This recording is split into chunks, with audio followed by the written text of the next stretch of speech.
cada maestro que tú pones, Padre, para enseñarnos, Señor, a crecer cada día. En el nombre de Jesucristo de Nazaret, Señor, que tu paz, Señor, esté en esta hora sobre cada uno de mis hermanos, Señor. Amén. Amén. Amén. Amén. Amén. Muy bien. Empezamos entonces.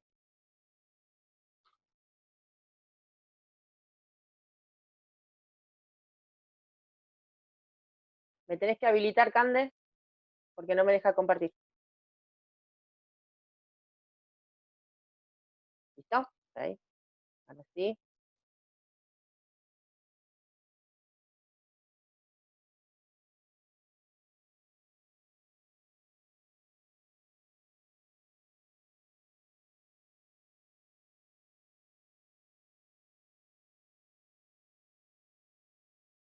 Muy bien. Ahí estamos. Empezamos entonces. Y vamos a hacer la clase 4 ya, y vamos a hacer un repasito de lo que vimos hasta ahora, con el último cartel que vimos también en la clase anterior. Tenemos entonces a Tarso, en donde Saulo nace, donde lo circuncidan, y acá donde están los primeros estudios, primero con los padres, después en la sinagoga, y una vez que termina ese estudio en Tarso, baja a Jerusalén, ya con una edad un poco más madura, a la escuela de Gamaliel. Él va a Jerusalén, la primera visita, no viaje, visita. Recuerden estas dos, son diferentes palabras que estoy usando para marcar. Primera visita de Saulo a Jerusalén es en una edad de estudio, ¿sí? En donde él estudia en la escuela de Gamaliel. Pasados esos años de estudio y su graduación, vuelve a Tarso. Probablemente, esto recuerden, no es específico, pero tampoco es muy trascendental, así que lo dejamos así. Probablemente durante la muerte y resurrección de Jesucristo, y por una enfermedad que se dice tenía el padre. Él permanece en Tarso mientras el Señor Jesús, esos años de que el Señor Jesús, esos 3 años que está con los discípulos, en donde él predica, en donde después va a ser crucificado, la muerte, la resurrección y la ascensión del Señor, ese tiempo, Saulo está en Tarso. Luego viene a Tarso, luego de Tarso, perdón, viene a Jerusalén. Se estima que es en una fiesta, en la fiesta de la Pascua, imagínense, después de que el Señor Jesús había muerto, después de que Pedro, viene el Pentecostés, después de eso, ¿sí? De la predicación de Pedro de los 3000 convertidos, en ese tiempo, en ese mover de la iglesia primitiva en Jerusalén, Saulo viene a Jerusalén, al templo, y se encuentra con toda esa revuelta y la persecución desde el pueblo judío, desde los fariseos, hacia los cristianos. Toma cartas en ese asunto, porque él era parte del Sanedrín, porque había estudiado en la escuela de Gamaliel, entonces tenía peso su estudio, su reputación, y se pone como a cargo la persecución de los cristianos, y participa, ahí lo tenemos, participa de la muerte de Esteban.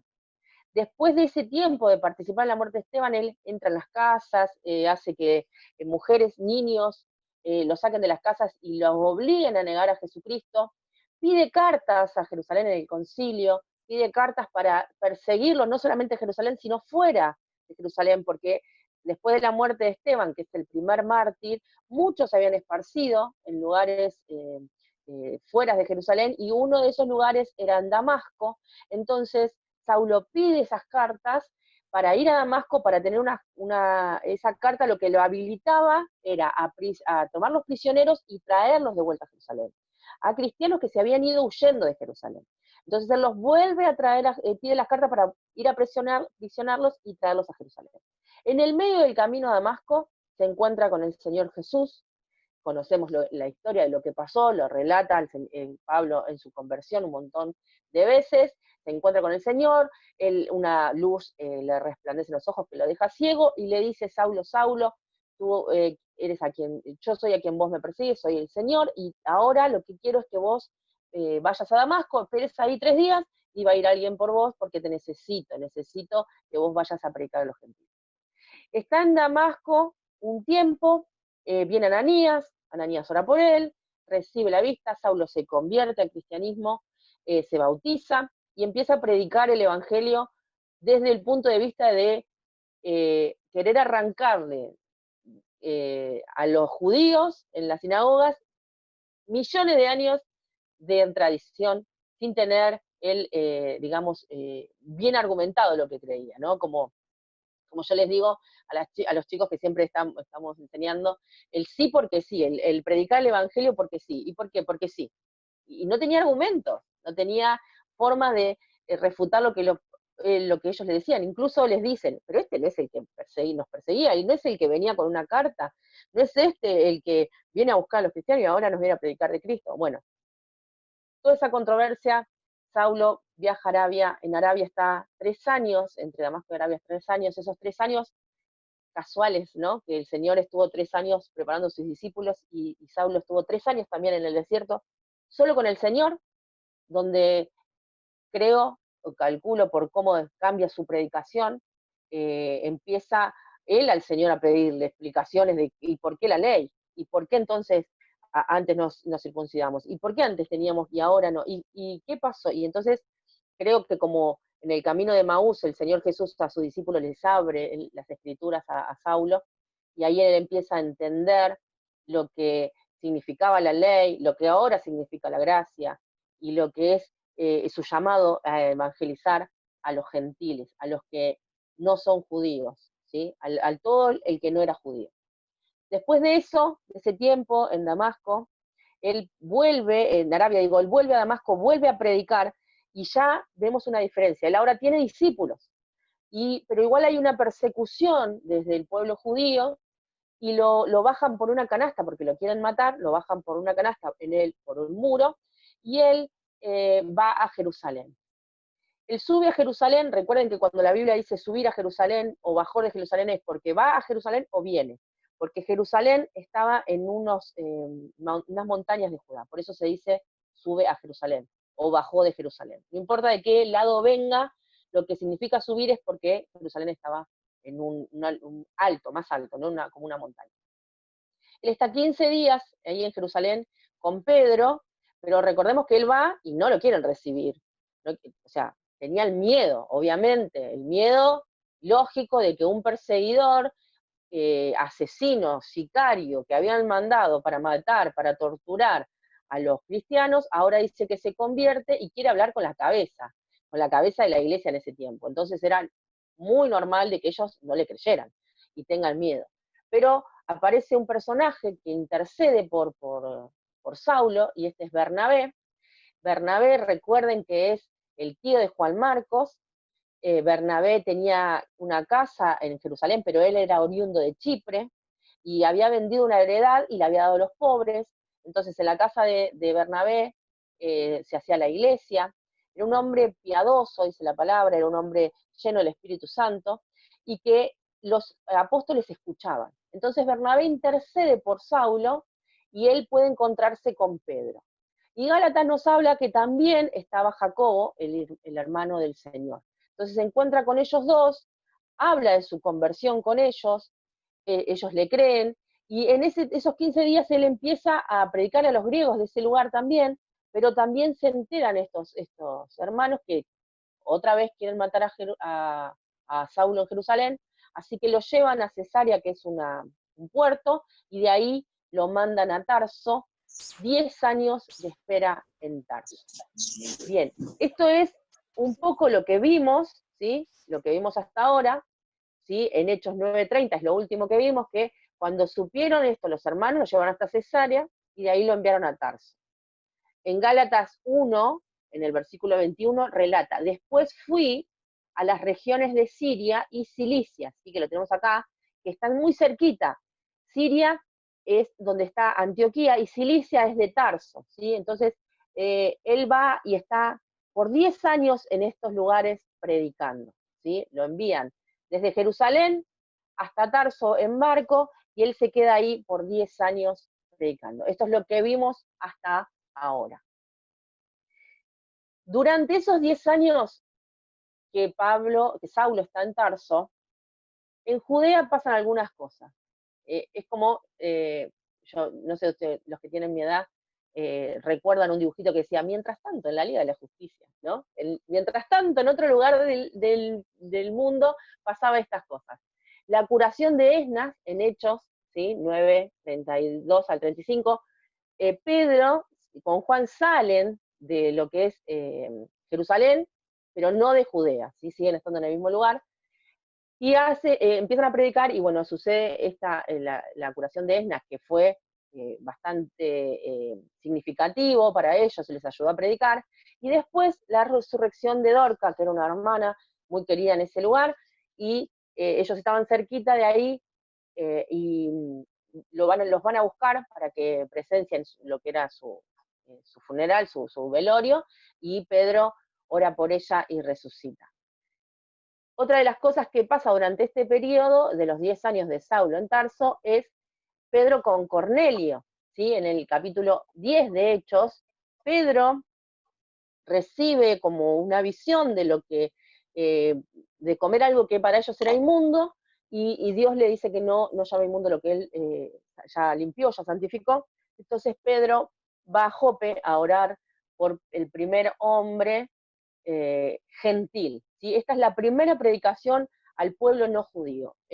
A Cornelio, ¿sí? Que era un centurión, él va y predica en ese lugar, aún en contra de sus propias creencias. Pedro va y predica, y dice la frase que vamos a ver mucho hoy, que dice que Dios no mira lo externo, sino que mira el corazón, ¿sí?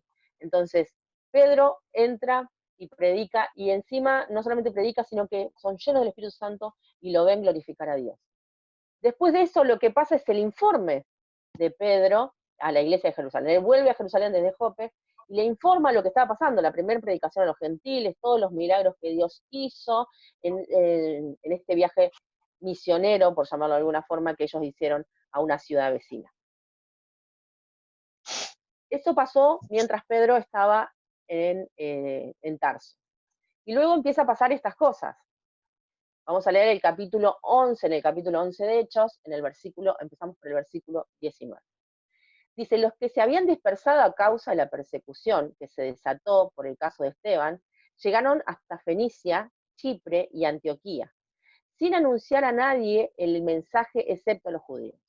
Sin embargo, había entre ellos algunas personas de Chipre. Recuerdan que de Chipre es Bernabé, pero Bernabé está en Jerusalén, o sea, que quizás algún familiar puede llegar a aparecer, que empezó a predicar, ¿sí? Empezó a predicar a los gentiles. Dice: personas de Chipre y de Cirene, que al llegar a Antioquía comenzaron a hablarles también a los de habla griega, entonces a los gentiles, a los que no eran judíos, anunciándole las buenas nuevas acerca del Señor Jesús. El poder del Señor estaba con ellos, y un gran número creyó y se convirtió al Señor.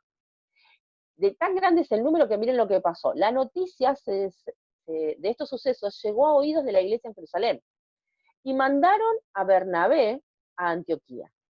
Cuando él llegó y vio las evidencias de la gracia de Dios, se alegró y animó a todos a hacerles firme el propósito de permanecer fieles al Señor, pues era un hombre bueno, lleno del Espíritu Santo y de fe. Y un gran número de personas aceptó al Señor. Se estaba desarrollando en otro lugar, en Antioquía, ¿sí? Recuerdan que esta es parte de Siria. En Antioquía se estaba desarrollando un avivamiento. Un avivamiento por algunos que se habían sido esparcidos por la persecución, empezaron a predicarles, pero no en las sinagogas, sí en las sinagogas, pero no solamente ahí, sino además a los de habla griega, dice que son los gentiles, los que no eran judíos. Y empezaron a creer un gran número, tanto de judíos como de gentiles. Y mandan a Bernabé, que era un hombre piadoso, lo mandan, y realmente él ve lo que estaba pasando, los anima, y mucho más se convierten al Señor.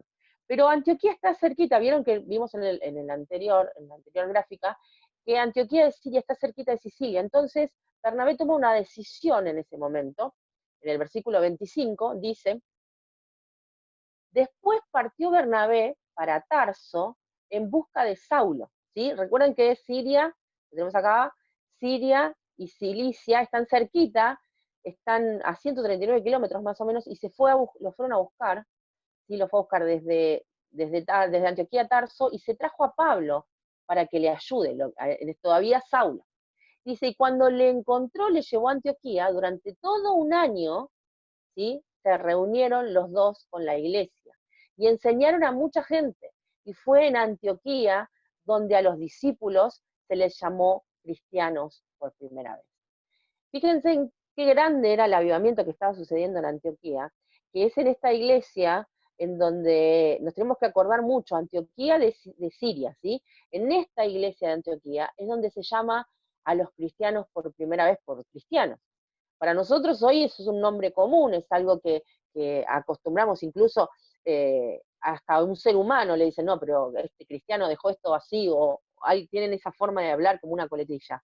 Pero la primera vez que se llama cristianos a los seguidores de Cristo es en este momento, en esta iglesia, en este avivamiento, en la iglesia de Antioquía.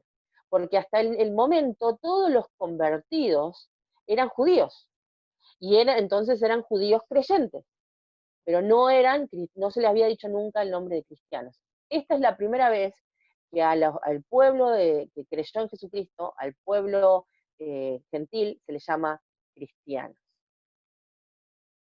Seguimos. Hechos, entonces ahora, en el versículo 27 dice, pero aquel tiempo unos profetas bajaron de Jerusalén a Antioquía, uno de ellos llamado Agabo, recuerden este nombre porque va a volver a aparecer este profeta en la vida de Pablo, recuerden este nombre, dice, uno de ellos llamado Agabo se puso en pie y predijo por medio del Espíritu que iba a haber una gran hambre en todo el mundo, lo cual sucedió durante el reinado de Claudio.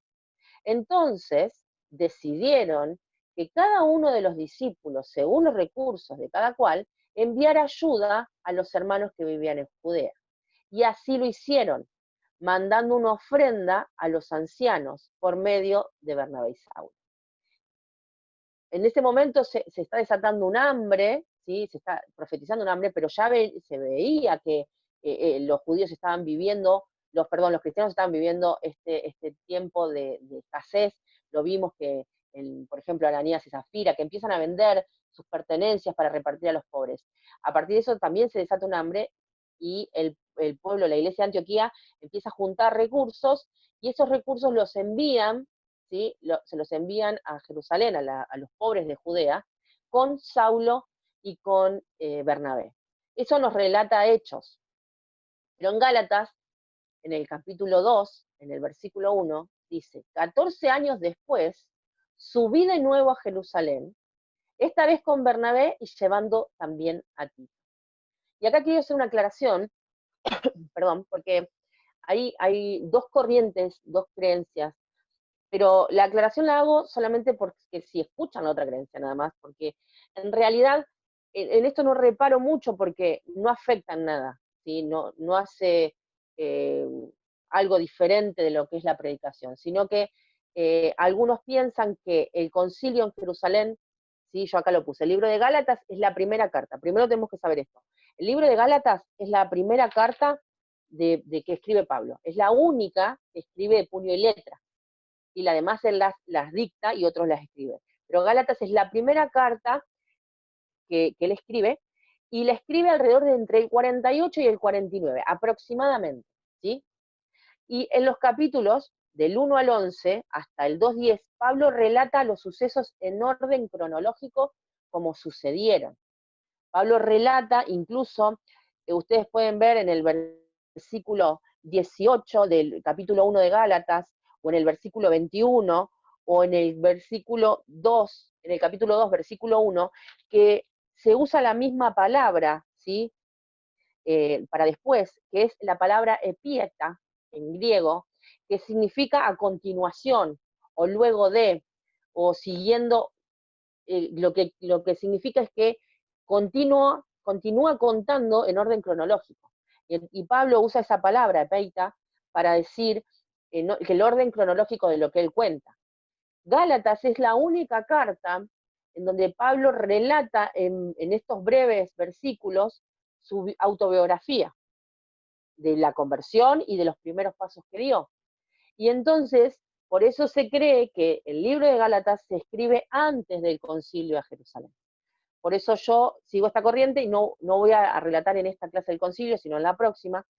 Y entonces se cree que esta ida que habla de Gálatas, de los 14 años, dice, subí de nuevo a Jerusalén, y esta vez con Bernabé y llevando también a Tito, que Lucas en Hechos no cuenta de Tito, es la misma visita, ¿sí? Cuando van a llevarle esta ayuda. Entonces, van a llevar esta ayuda a Jerusalén, y van Bernabé, Tito, y va también Saulo, ¿sí?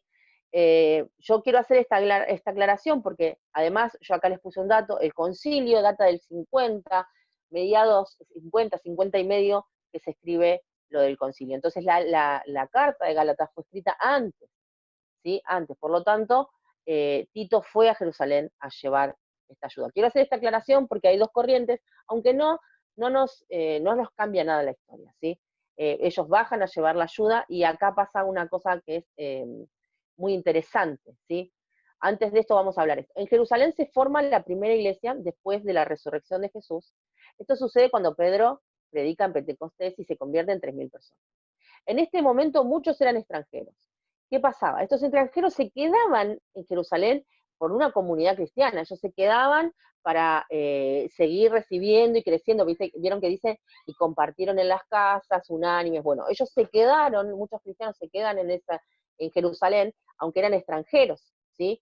Entonces, muchos que volvían en ese tiempo y encima se convertían, eran marginados. Los cristianos, que encima judíos que se convertían, eran marginados. Y los extranjeros más.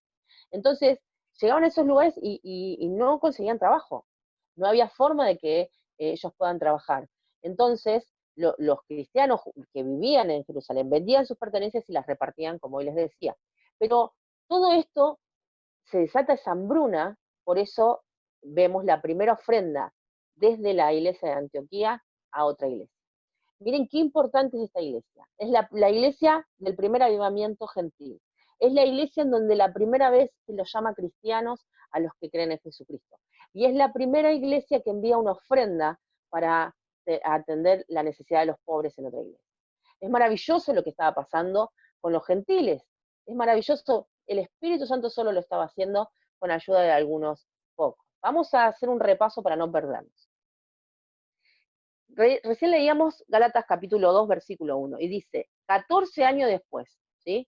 Recuerden que yo les dije que Gálatas lo cuenta cronológicamente. Estuvo 3 años en Arabia, estuvo 10 años en Tarso y estuvo 1 año en Antioquía enseñando. Ahí están los 14 años que habla Gálatas, y dice, subí a Jerusalén otra vez con Bernabé, llevando también a Tito. Y fíjense por qué es importante esta aclaración de llevar a Tito, porque esto desata ahora una revuelta en la iglesia. El versículo 2 dice, fui en obediencia a una revelación y me reuní en privado con los que eran reconocidos como dirigentes. Fíjense cómo Pablo se dirige a los que son, a los que tienen un renombre, a los que son pilares de la iglesia. Van a ver muchas veces esta palabra, ¿sí?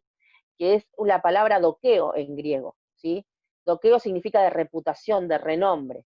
Entonces él acá dice reconocidos, ¿sí? Los que eran reconocidos como dirigentes. Y les expliqué el evangelio que predico entre los gentiles para que todo mi esfuerzo no sea en vano.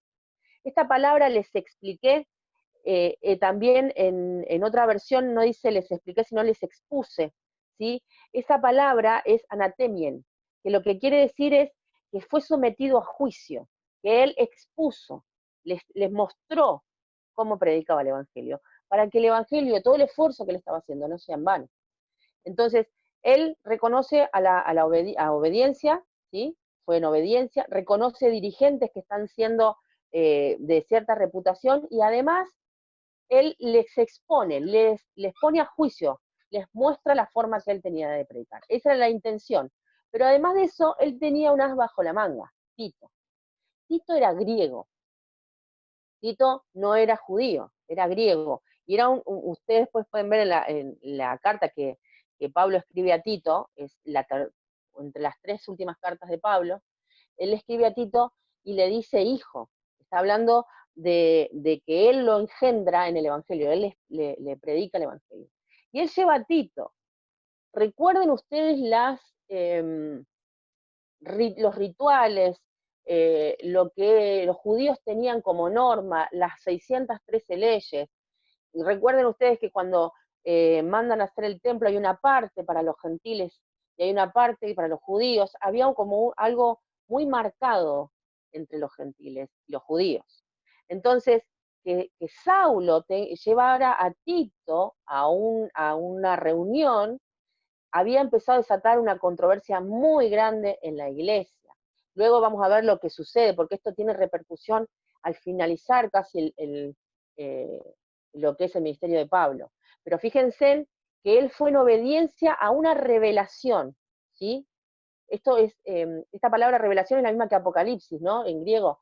La revelación viene de parte de Dios. Él va a reunirse con las cabezas de la iglesia para exponer su evangelio, y no solamente exponerlo desde palabras, sino que además lleva con él a Tito, griego, ¿sí? Para mostrar lo que Dios estaba haciendo.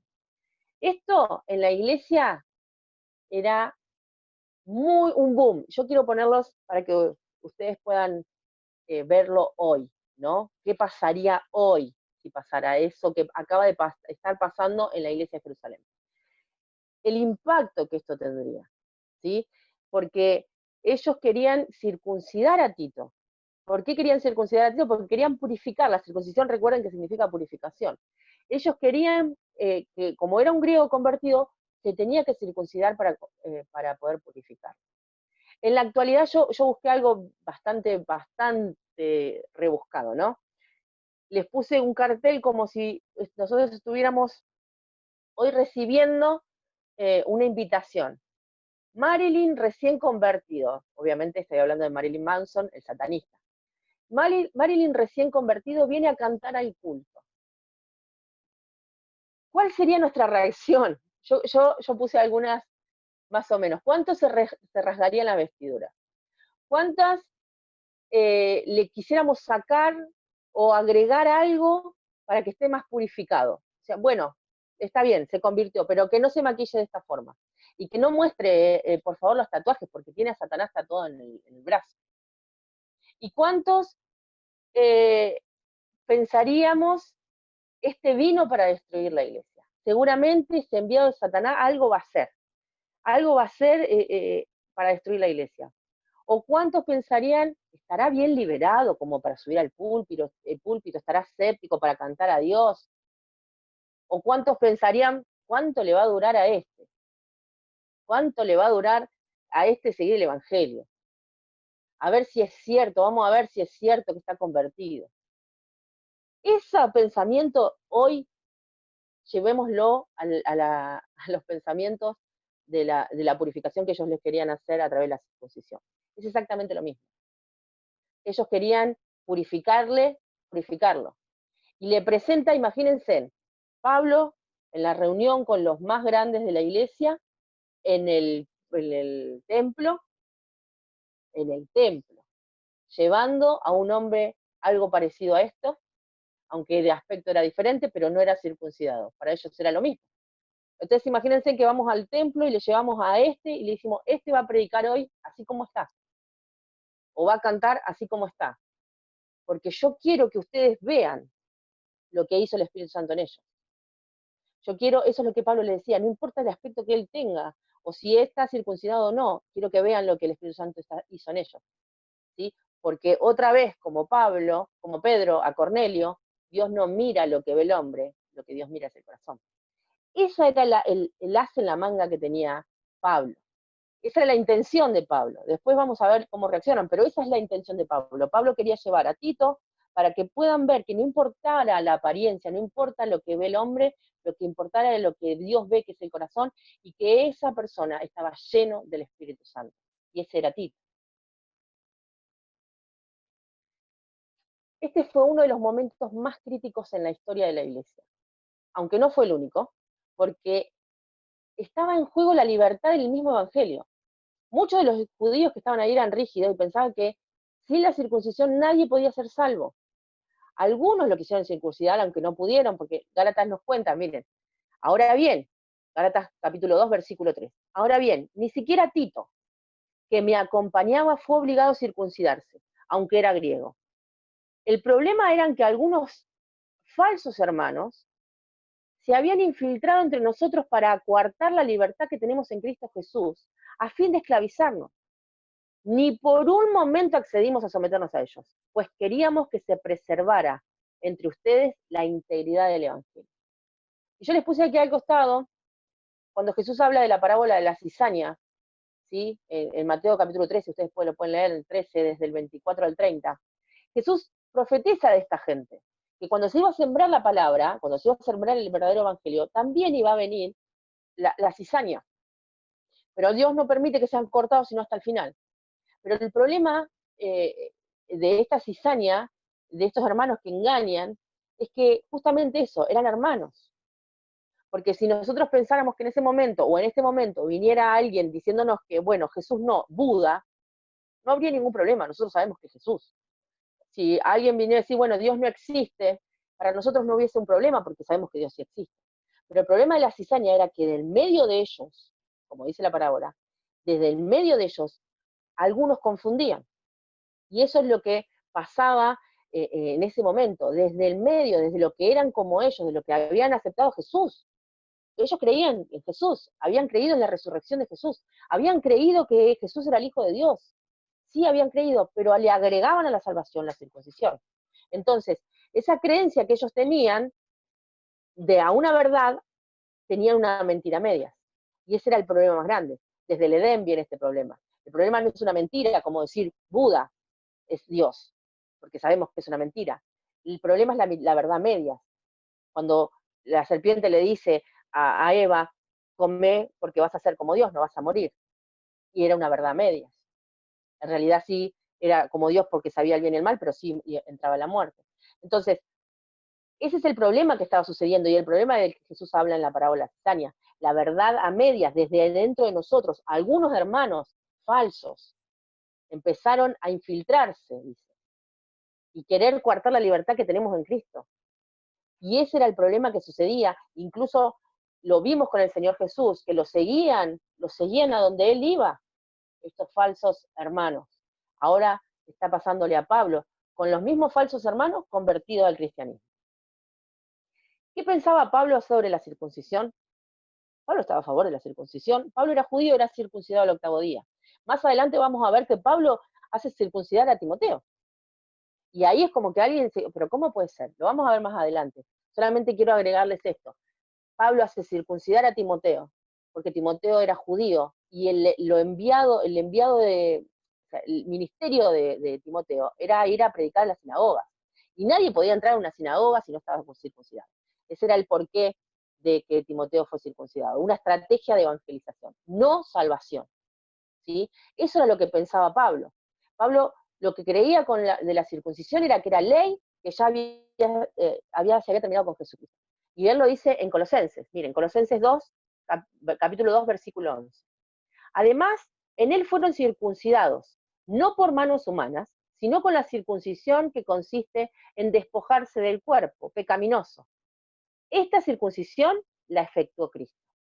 Él está hablando de la circuncisión no como algo físico, sino como algo del alma. Incluso Deuteronomios, el Antiguo Testamento ya lo venía diciendo. Deuteronomios capítulo 10, versículo 16 dice, circuncidad pues el prepucio de vuestro corazón y no endurezcáis más la cerviz. Para los judíos la circuncisión era la señal de pacto. Si ustedes recuerdan Génesis 17, Dios pone como, él les pide la circuncisión. Dios, como una señal de pacto. ¿Sí? Como la señal de pacto a la promesa de la tierra prometida, a la promesa de la heredad, a la promesa del multiplicarse, de ser bendecido y de que desde su simiente nazca el Salvador. Para entrar en esa promesa había que circuncidarse. Pero a partir de Cristo, la circuncisión ya no es necesaria. Para ellos esto no entraba en su cabeza, no había forma que lo pudieran entender. Para ellos sí o sí había que ser circuncidado. Pablo presenta su forma de predicar a los apóstoles. Recuerdan lo que hablamos, ¿no? Pablo les presenta su forma de predicar. Lo vamos a leer en Gálatas capítulo 2 y vamos a estudiar un poquito esta parte. Nos vamos a detener un cachito en esto. Dice, en tanto los que eran reconocidos, ¿recuerdan? De vuelta dice los que eran reconocidos. La palabra reconocidos es la palabra griega dokeo, ¿sí? Que significa de reputación, de alta estima. Los que eran reconocidos como personas importantes, ¿sí? Aunque no me interesa lo que fueran, dice Pablo. Vamos a prestarle el detalle a estas palabras de Pablo. Porque acá está hablando, recuerden que esta carta está escrita de puño y letra, ¿sí? Y es la primera que Pablo escribe. La primera que él escribe después de volver de Galacia, después de haber pasado todo lo que le pasó, lo que hablamos recién de ese encuentro con Pedro y Jacobo. Vamos a ver qué es lo que le pasa cuando va a llevar, que lleva a Tito. ¿Qué pasó ahí? Él más o menos deja entrever en lo que relata ahora en el capítulo 2 de Gálatas. Dice, en cuanto a los que eran reconocidos como personas importantes, aunque no me interesa lo que fueran, porque Dios, mira lo que dice de vuelta acá, no juzga por las apariencias. Dios no juzga por las apariencias. La palabra acá es lambisi propospo, de neus. Lo que está diciendo es que Dios no recibe el rostro. Esa es la traducción literal del griego. Dios no recibe el rostro, quiere decir Dios no ve lo que ve el ojo. ¿Sí? Eso es lo que está hablando Pablo. No juzga las apariencias. Esas tales no me impusieron nada nuevo. ¿Quiénes no le impusieron nada nuevo? Los que eran reconocidos. No le enseñaron nada. Eso es lo que está diciendo Pablo. Todo lo recibió el Señor Jesús. Dice, al contrario, reconocieron que a mí se me había encomendado predicar el Evangelio a los gentiles, de la misma manera que se le había encomendado a Pedro predicar a los judíos. El mismo Dios que facultó a Pedro como apóstol de los judíos, me facultó también a mí como apóstol a los gentiles. Busqué esta traducción porque es la más literal en nuestro lenguaje actual, desde el griego a nuestro lenguaje actual. Porque en la traducción Reina Varela 1960 dice que me fue encomendado el evangelio de la circuncisión a Pedro y a mí el evangelio de la incircuncisión. Y se puede tomar como error que hay dos evangelios. En realidad lo que está hablando es a quién se le va a dar el evangelio. Por eso esta traducción está literalmente buena para poder entender, porque dice, el mismo Dios que facultó a Pedro como apóstol de los judíos, fíjense que la diferencia del evangelio de la circuncisión a la incircuncisión, sino que acá dice la facultad de predicar y a quiénes tenía que predicar. El mismo Dios que facultó a Pedro como apóstol a los judíos, me facultó a mí también como apóstol a los gentiles. En efecto, fíjense en lo que dice acá. En efecto, Jacobo, Pedro y Juan, los tres pilares. ¿Sí? Esto, aunque los pilares de la iglesia eran los 12, estos son los tres pilares que siempre se pusieron al frente de la iglesia, que siempre se les buscaba consejos, que tomaban las decisiones. Las voces que siempre se escuchaban eran de estos tres. Jacobo, el hermano de Jesús, Pedro y Juan. En algunas traducciones ustedes van a encontrar a Cefas, que es Pedro también, o Santiago, que también es Jacobo. ¿Sí? Jacobo, Pedro y Juan, que eran considerados de nuevo columnas, doqueo, ¿sí? Reconocidos. Al reconocer la gracia que yo había recibido, nos dieron la mano a Bernabé y a mí de señal de compañerismo, de modo que nosotros fuéramos a los gentiles y ellos a los judíos. Esto que acaba de pasar acá es tremendamente importante. Primero, ¿por qué Pablo en tan pocos versículos vuelve a repetir la palabra doqueo? Como 8 veces dice doqueo, 4 veces en 8 versículos. Doqueo, los que eran reconocidos, ellos que eran reconocidos. Y Pablo lo dice, porque yo les quiero leer desde la Biblia, porque no lo puse ahí, lo que le pasa a Pablo en los versículos anteriores. En el versículo 22, vamos a leer el 23 y el 24, dice, todos lo que sabían de mí era lo que la gente decía. El que antes nos perseguía ahora predica la misma fe que trataba de destruir. ¿Qué quiere decir? Lo único, dice Pablo, lo único que se acordaban de mí era que yo perseguía a la iglesia. Esto que Pablo dice de los que eran conocidos, los que eran reconocidos, las columnas consideradas de la iglesia, está hablando, y fíjense con qué tono puede hablar, podemos leerlo el tono con el que está hablando, es que siempre estaban comparando a Pablo con los apóstoles. Pero no la comparación de cuántos predica, sino la comparación de que, por ejemplo, mientras Pedro predicaba, Saulo perseguía a la iglesia. Mientras Juan estaba con Pedro predicando, Saulo mataba a los cristianos. Entonces, 14 años después, todavía su pasado se lo seguían trayendo. Por eso él dice, porque Dios no juzga las apariencias. Porque Dios lo que está diciendo acá es recordando lo que Samuel decía, lo que Jeremías, lo que dice Primera de Crónicas, lo que dice los Salmos, lo que dice Proverbios, lo que dice Jeremías, que Dios mide, pesa y escudriña los corazones. Eso es lo que Pablo le estaba diciendo. Dios no mira el pasado, lo que te hizo llegar al Señor, sino que Él mira el corazón, ahora, el corazón.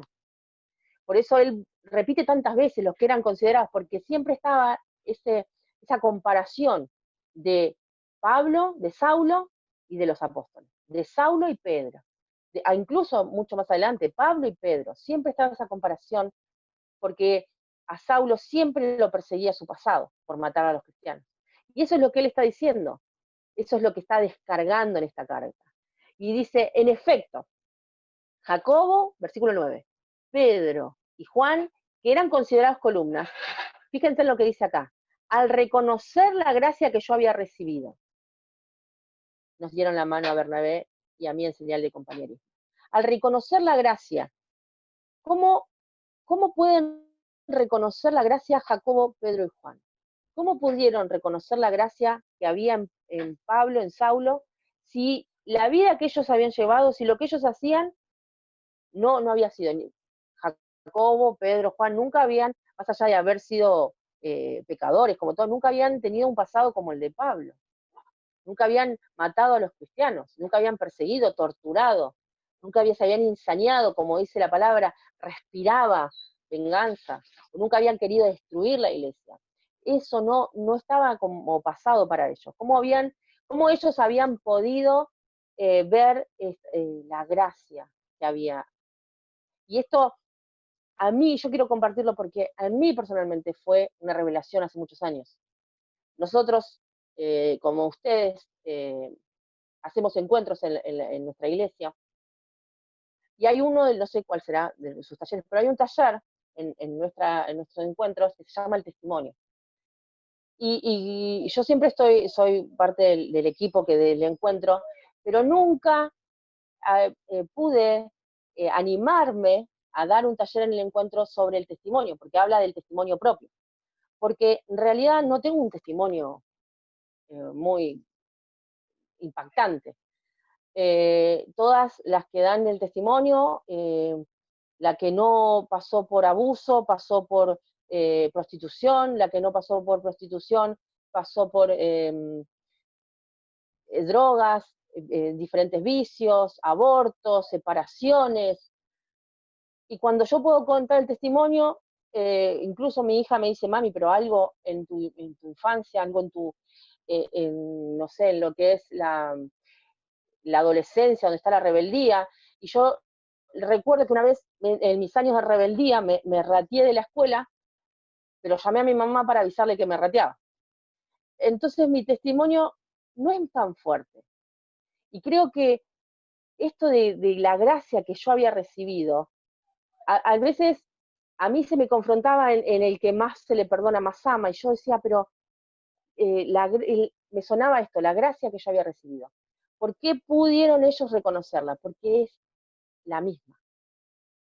La gracia es una sola, es la misma gracia. La gracia que algunas mujeres la sacó, o hombres, lo sacó desde las drogas, otras de asesinatos, desde la cárcel misma, estar presos, o algunos los liberó de enfermedades, es la misma que a mí no me hizo pasar por diferentes situaciones. La gracia que nos cubrió, que es la que nos derrama el Señor Jesús. Esa gracia, ese don merecido, que para algunos perdonó muchos y a otros no soy todos los días Dios me perdona, pero digo, no tengo un testimonio para contar, simplemente que Dios me guardó desde mi niñez. Desde que tengo uso de razón, conozco a Dios. Entonces, pero es la misma gracia, mi testimonio es que la gracia esa que a muchos los rescató, a mí me guardó, pero no deja de ser la gracia. Y eso es lo que acaban de ver Jacobo, Pedro y Juan, cuando dice, reconocieron la gracia, vieron que ese amor que Dios les tiene a ellos, que caminaron con Él, que fueron perdonados, limpiados, que fueron que lo vieron, lo acompañaron, conocieron su voz, estuvieron con él cenando. Es la misma gracia que rescató a Saulo y lo convierte en lo que es hoy, en ese momento.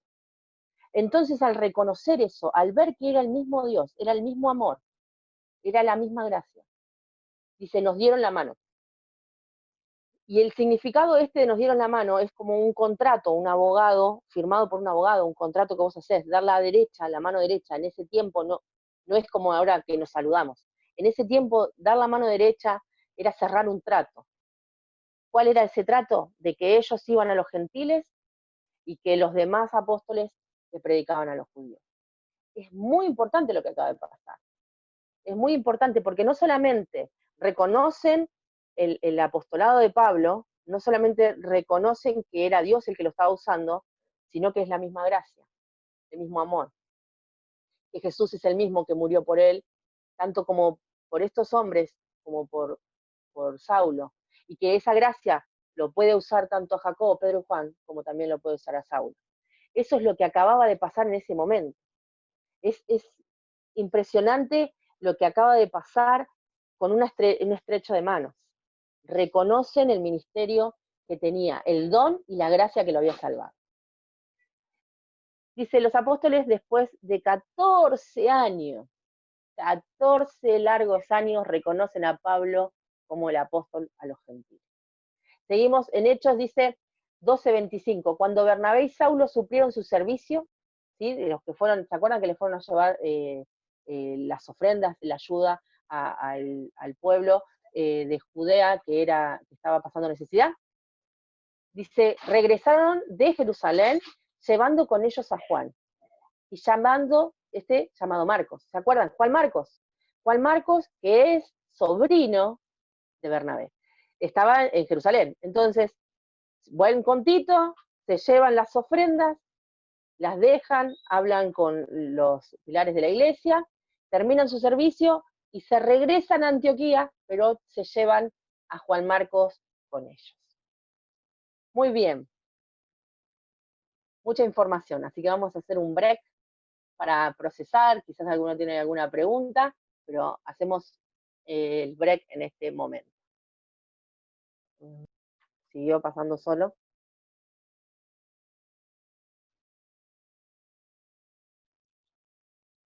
No sé si es mí o a ustedes les pasa lo mismo. A ver. Desaparece igual. Ustedes que volvieron, ¿sí? Volvieron desde Jerusalén hacia Antioquía y se llevaron a Juan Marcos, ¿sí? Hasta ahí vamos. Después dice, en la iglesia de Antioquía eran profetas, y estoy leyendo el capítulo 13, desde el capítulo del versículo 1 al 3 de Hechos. Dice, en la iglesia de Antioquía eran profetas y maestros. A Bernabé, Simeón, apodado el Negro, Lucio de Cirene, Manaén, que era el que se había creado con Herodes el tetrarca, y Saulo.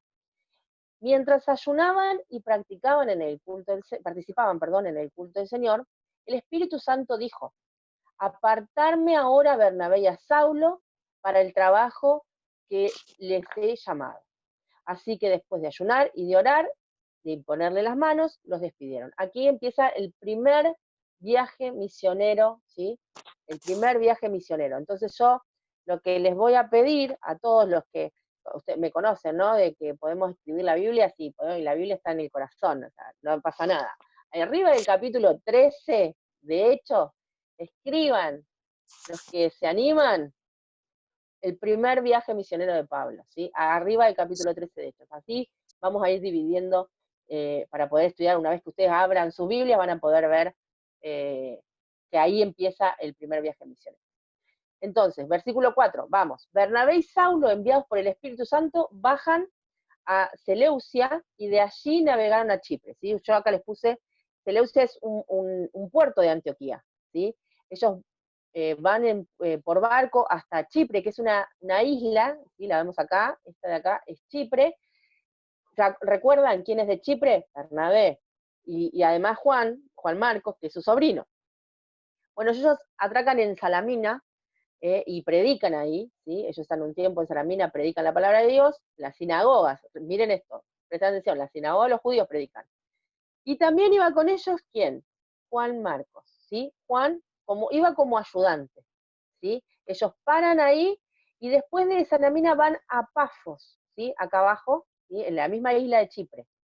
Lo vamos a ver en el versículo 6 dice, recorriendo toda la isla hasta Pafos, allí se encontraron con un hechicero, un falso profeta judío llamado Bar Jesús, que estaba con el gobernador Sergio Paulo. El gobernador era un hombre inteligente, mandó a llamar a Bernabé y a Saulo, y en un esfuerzo por escuchar la palabra de Dios. Pero Elimas, que es el nombre del hechicero en la traducción, ¿no? El significado del nombre, se les oponía y los procuraba apartar de la fe al gobernador. O sea, todo el tiempo hablaba en contra de lo que Saulo y Bernabé les estaba predicando a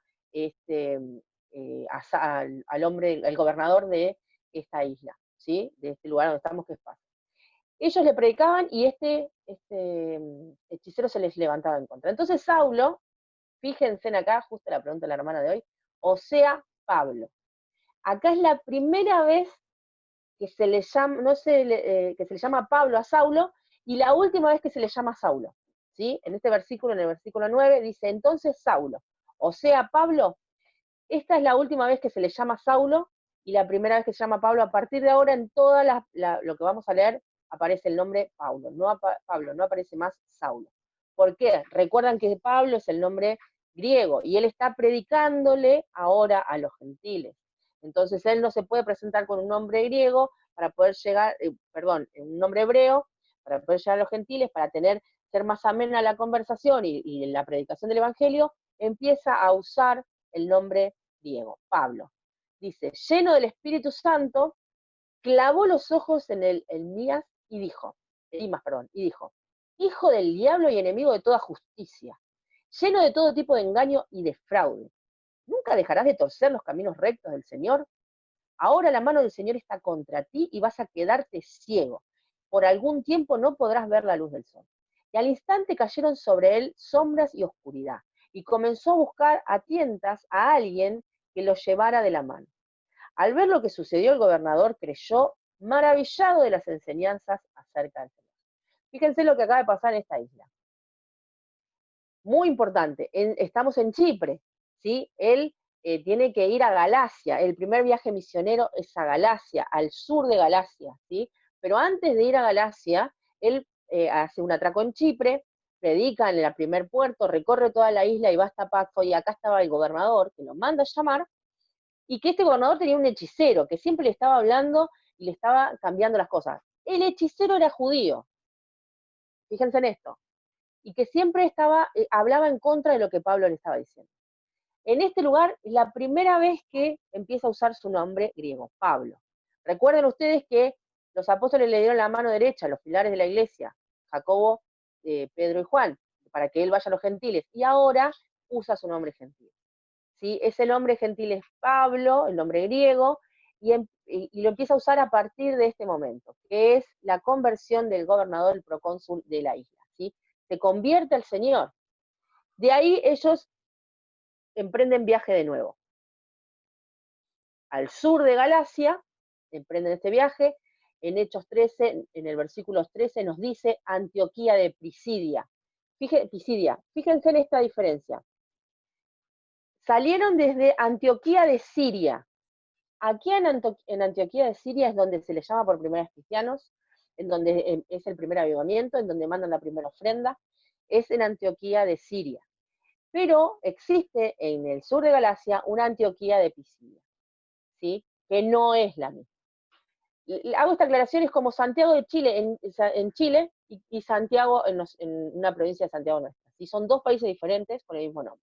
Esto pasaba, Antioquía de Pisidia y Antioquía de Siria. Son dos lugares diferentes. Pablo, versículo 13. Y fíjense, no es más Saulo. Pablo y sus compañeros se hicieron al mar desde Pafos y llegaron a Pergue de Panfilia.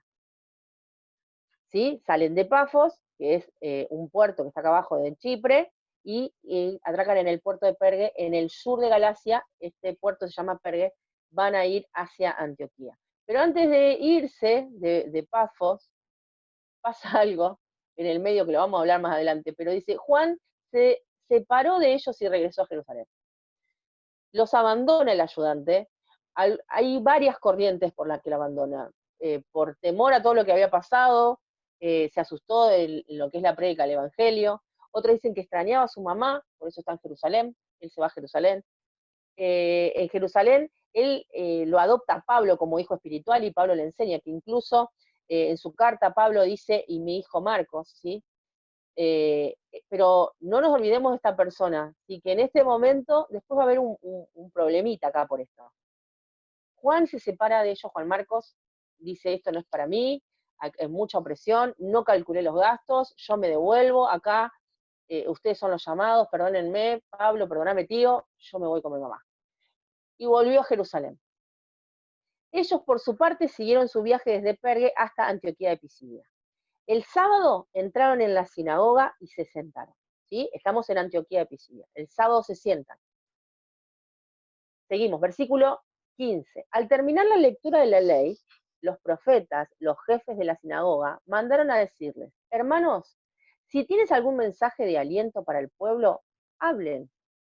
Pablo se puso en pie, hizo señal con la mano y dijo, escúchenme, israelitas, ustedes gentiles, temerosos de Dios.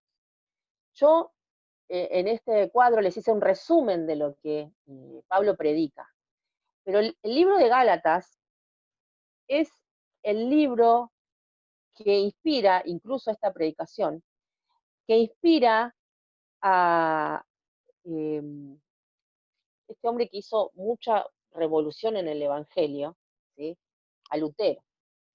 Este libro inspira a Lutero para hacer las tesis. Entonces me parecía importante que ustedes sepan, más allá de que yo les hice lo que pasó, ¿sí? Como un resumen, quiero leérselos para que ustedes lo vean en esta traducción. ¿Qué es lo que predica? Yo quiero que ustedes escuchen lo que voy a leer ahora, que está en capítulo 13, lo voy a leer todo desde el versículo 17 al 41. Lo que pasa en este lugar, quiero que lo escuchen sabiendo cuáles eran las corrientes. Ahí está hablando de que había judíos, israelitas, y había gentiles. Y recuerden ustedes las creencias que tenían los judíos, lo que creían para ser salvos y lo que valoraban y veneraban la ley de Moisés. Sabiendo todo esto, leemos lo que dice. Empezamos del 16. Entonces Pablo se puso en pie, levantó la mano para hacerle que se callasen y comenzó a hablar. Hombres de Israel, dijo, ustedes gentiles temerosos de Dios, escúchenme. El Dios de esta nación de Israel eligió a nuestros antepasados e hizo que se multiplicaran y se hicieran fuertes durante el tiempo que pasaron en Egipto. Luego con brazo poderoso los sacó de la esclavitud. Tuvo que soportarlos durante 40 años y anduvieron vagando por el desierto. Luego destruyó a 7 naciones en Canaán y les dio tierra a Israel como herencia. Todo esto llevó cerca de 450 años. Después de eso, Dios le dio jueces que les gobernaron hasta los días del profeta Samuel. Luego el pueblo suplicó por un rey y Dios les dio a Saúl, hijo de Cis, un hombre de la tribu de Benjamín, que reinó durante 40 años. Pero Dios quitó a Saúl y lo reemplazó con David, un hombre de quien Dios dijo, he encontrado en David, hijo de Isaí, un hombre conforme a mi propio corazón. Él hará todo lo que yo quiera que haga. Y es precisamente uno de los descendientes del rey David, Jesús, el Salvador de Israel prometido por Dios. Antes de que él viniera, Juan el Bautista predicaba que todo el pueblo de Israel tenía que arrepentirse de sus pecados, convertirse a Dios y bautizarse. Cuando estaban en los últimos días de su ministerio, Juan preguntó, ¿creen ustedes que yo soy el Mesías? No, no lo soy. Pero él viene y yo ni siquiera soy digno de ser un esclavo ni de desatarle la sandalia de sus pies. Hermanos, ustedes, hijos de Abraham, y ustedes, gentiles temerosos de Dios, este mensaje de salvación ha sido enviado a nosotros.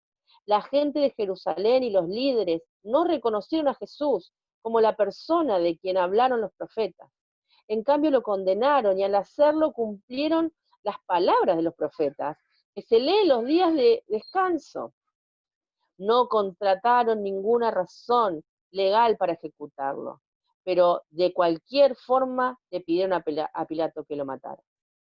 Una vez que llevaron a cabo todo lo que las profecías decían acerca de él, lo bajaron de la cruz y lo pusieron en una tumba, pero Dios le levantó de los muertos. Y durante varios días se apareció a los que habían ido con él de Galilea a Jerusalén. Actualmente ellos son unos testigos al pueblo de Israel. Y ahora nosotros estamos aquí para traerle las buenas noticias. La promesa fue dirigida a nuestros antepasados. Ahora Dios nos la cumplió a nosotros, los descendientes, al resucitar a Jesús. Esto es lo que el segundo salmo dice de Jesús. Tú eres mi hijo, hoy he llegado a ser tu padre. Pues Dios había prometido levantarlo de los muertos y no dejarlo que se pudriera en la tumba. Y dijo, yo te daré las bendiciones sagradas que prometía David. Y otro salmo lo explica con más detalle. No permitirá que tu santo se pudra en tumba. Este salmo no hace referencia a David, pues después de haber hecho la voluntad de Dios en su propia generación, David murió y fue encerrado con sus antepasados y su cuerpo se descompuso. No, el salmo se refería a otra persona, a alguien a quien Dios resucitó y cuyo cuerpo no se descompuso. Hermanos, escuchen, estamos aquí para proclamar que por medio de este hombre, Jesús, ustedes tienen el perdón de sus pecados. Todo el que cree en él es declarado justo ante Dios, algo que la ley de Moisés nunca pudo hacer. Tengan cuidado, no dejen que las palabras de los profetas se apliquen a ustedes, pues ellos dijeron, miren ustedes, burlones, asómbrense y mueran. Pues estoy haciendo algo que en sus propios días algunos no querrían, aún si se los dijera. Fíjense en lo que hace, esta es la predicación que hizo Pablo en la Antioquía de Pisidia. La primera predicación en una sinagoga, lleno de gentiles y lleno, esperando afuera y los judíos adentro. ¿Saben? Esto era una revolución. Él acaba de dictar la revolución del Evangelio, porque estaba hablando de que todo lo que ustedes guardaron nunca pudo ayudarles, nunca los pudo hacer salvos, solamente Jesús. Y no solamente eso, no solamente para ustedes, judíos, también es para los griegos. Pueden venir, aceptar a Jesús y los santificamos. Esa palabra, eso que acaba de decir, ellos guardaban tantas cosas para ser santificados. ¿Cómo puede ser que alguien se pare ahora y diga que son santificados? Porque solamente aceptar a Jesús en su corazón. Acaba de armar una revolución. Y se levantaban en contra, obviamente, pero pasó algo muy extraordinario, muy extraordinario. Vamos a seguir con el versículo 42, acá lo tenemos. Y dice, al salir ellos de la sinagoga, los invitaron a que el siguiente sábado les hablara más de estas cosas. Fíjense, imagínense, los gentiles estaban eufóricos, acababan de resolverse un montón de problemas y Pablo le venía a decir, miren, lo que ellos están predicando a los judíos también es para ustedes, y es así de simple. Estaban felices. Dice, cuando se disolvió la asamblea, muchos judíos y prosélitos fieles que acompañaban a Pablo y a Bernabé, los cuales en su conversión con ellos les instaron a perseverar en la gracia de Dios. Fíjense en esto, cuando terminó todo, muchos judíos, prosélitos, o sea, gente que lo está siguiendo, fieles, acompañaron a Pablo y a Bernabé, los cuales en su conversión con ellos le instaron a perseverar en la gracia de Dios. Les decían, no se olviden de esto, es simplemente gracia, no hay que circuncidarse, no hace falta, no hay que hacer más nada para ser salvos, solamente aceptar que Jesús nos hace salvos. El siguiente sábado, fíjense lo que pasó, casi toda la ciudad se congregó para oír la palabra del Señor. Es maravilloso, porque esto era liberador, esto era revolucionario. Dice, pero cuando los judíos, acá están los que el Señor dice lobos rapaces, ¿no? Que se meten adentro de la iglesia, los hermanos falsos que hablaba recién Pablo, dice. Pero cuando los judíos vieron a las multitudes, se llenaron de celos. Y contradecían con maldiciones lo que Pablo decía. Maldecían cosas que está prohibido en la ley. Maldecían. Incluso faltaban la ley ellos mismos para que la ley no sea arrancada de ellos. Y es re loco lo que les pasaba. Pablo y Bernabé les contestaron valientemente, era necesario que les anunciemos la palabra de Dios primero a ustedes. Como la rechazaron, está hablando de los judíos, y no se consideraron dignos de la vida eterna, ahora vamos a dirigirnos a los gentiles. Nosotros les quisimos predicar a ustedes. Les vinimos a sacar el velo que tenían en los ojos. Ustedes no quisieron aceptarlo. Ahora la plaza está llena de gente que sí quiere aceptarlo. Y dice, miren lo que hicieron. Así nos lo han mandado el Señor. Te he puesto por luz para las naciones, a fin de que lleves mi salvación hasta los confines de la tierra. Pero ellos dijeron esto. Al oír esto, los gentiles se alegraban y celebraban. Claro, ¿cómo no se iban a alegrar y celebrar si los judíos les querían poner más cargas para ser los prosélitos?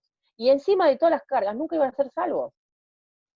Ellos estaban alegrados porque querían y creyeron en el destino de la vida eterna que Jesús les compartía a través de la gracia. Y la palabra, fíjense, en versículo 49, y la palabra del Señor se difundía en toda la región. Cuando Pablo le escribe a los Gálatas, después, esto que nosotros estamos viendo, esta Antioquía de Pisidia, es Gálatas, es el sur de Galacia, es el sur de la provincia de Galacia. Cuando Pablo les escribe a los Gálatas, en el capítulo 3, versículo 1, les pone Gálatas torpes, otra versión dice insensatos. ¿Quiénes los ha hechizado a ustedes antes quien Jesucristo crucificado ha sido presentado con tan claramente? Hay un estudio de Gálatas que dice que de la predicación de Pablo, él hasta ponía suspensos en su predicación, y que algunos recibieron esta predicación de Jesucristo resucitado como si hubiesen estado ahí ellos mismos, como si ellos hubiesen estado el día que resucitó, el día que ascendió. Lo contó con tanta gracia, con tanta euforia, con tanta pasión Pablo, que algunos parecía que habían estado en ese lugar mientras Pablo hablaba. Y esto es lo que Pablo le dice a los Gálatas. Ante quienes Jesucristo crucificado ha sido representado tan claramente, se los expliqué tan claro, le dice, que incluso ustedes van a ver todo el libro de Gálatas que él les dice, empezaron por el Espíritu, van a terminar por la carne. No vuelvan a ser prisioneros de la ley. Todo el libro de Gálatas les habla de que vuelvan a acordarse de esta predicación que él les hizo. Y también nos da un dato más, Gálatas, que dice que Pablo estaba enfermo cuando los predicaba. Dice, sin duda recordarán que yo estaba enfermo la primera vez que les llevé la buena noticia. O sea, nada de, todos eran plus sobre lo que él estaba predicando. A pesar de su enfermedad, a pesar de la histeria judía, él predicó con tanta pasión que muchos sintieron haber estado en el momento de la resurrección del Señor. Fue tan maravilloso lo que pasó que la ciudad se convierte. Seguimos a ver lo que pasa. Miren la revuelta que se arma. Cuando algunos judíos vieron las multitudes, tuvieron envidia, ya no era celos, ahora era envidia. Así que calumniaban a Pablo y debatían contra todo lo que él decía. Entonces Pablo y Bernabé hablaron con valentía y declararon, era necesario primero les predicase la palabra de Dios a ustedes, los judíos, pero ya que ustedes rechazaron y no se consideraron indignos de la vida eterna, les ofreceré a los gentiles, les ofrecemos a los gentiles, pues el Señor nos dio este mandato. El versículo 50 dice, luego los judíos provocaron a las mujeres religiosas influyentes y a las líderes de la ciudad, e incitaron una turba contra Pablo y Bernabé, y los echaron de la ciudad. Esto es un modus operandi de los judíos. Siempre, recuerdan, a Esteban contrataron gente para que dieran falso testimonio, incluso de Jesús contrataron gente cuando lo llevaron al Sanedrín. Siempre están pagándole a falsos testigos para que calumnien a estas personas, con un mal creyendo hacer el bien.